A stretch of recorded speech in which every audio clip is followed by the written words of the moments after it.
Fox News Channel is on Sirius XM. Listen live on channel 114 now.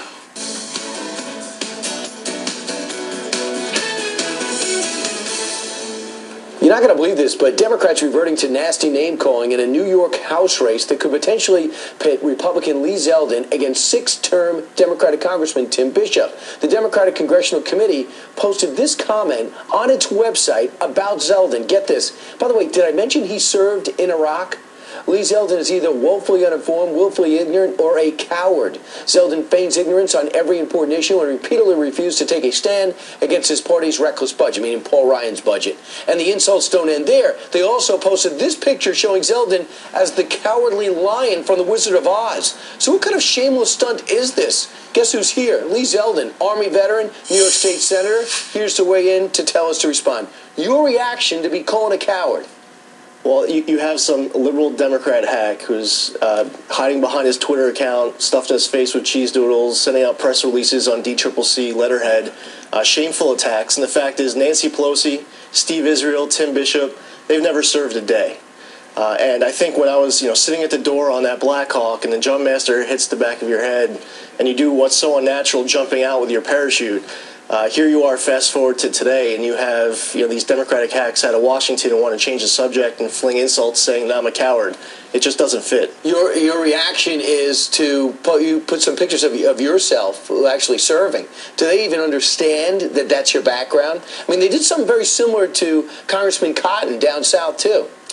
Yeah, and I think that they realize that our strongest suit is our character, our integrity, our honor, our personal courage. So they want to attack it because they're so desperate to hold on to power. Right. Their prestige, their perks, they don't want to lose it. They'll do anything to hold a congressional seat. So they'll try to tear down someone who, for me, I've spent half my life serving in the military. I love it. I'm proud of it. And I don't want to be called a coward. Right. And you put yourself through law school by joining the ROTC. You went to Albany, got to Albany Law. You were a JAG officer, but you're also going out on missions because we're in this thing for the last 13 years called war.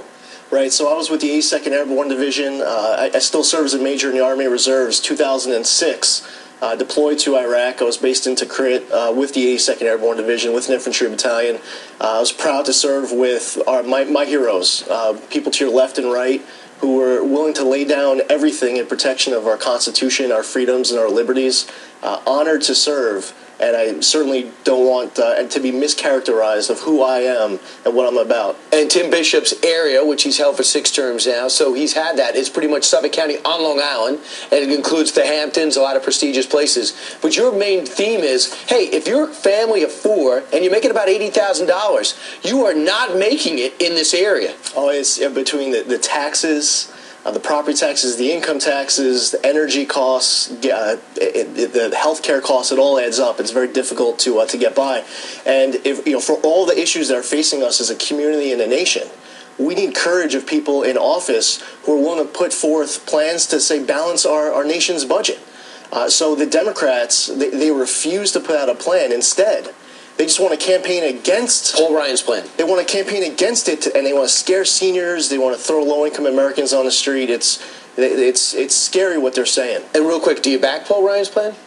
I think that it's important that we put ourselves on a path towards fiscal responsibility. I think that there's good things and things that can be improved in it, and I look forward to being part of that discussion with him next year to have hopefully a stronger plan to move forward. Lee, thanks for your service. I mean, it's too bad the debate can't just be about issues, and they got to get into character, but it actually is one of your strong suits, so bring it on, I guess, could be the message. Thanks so much, Lee. Meanwhile, coming up straight ahead, we change gears.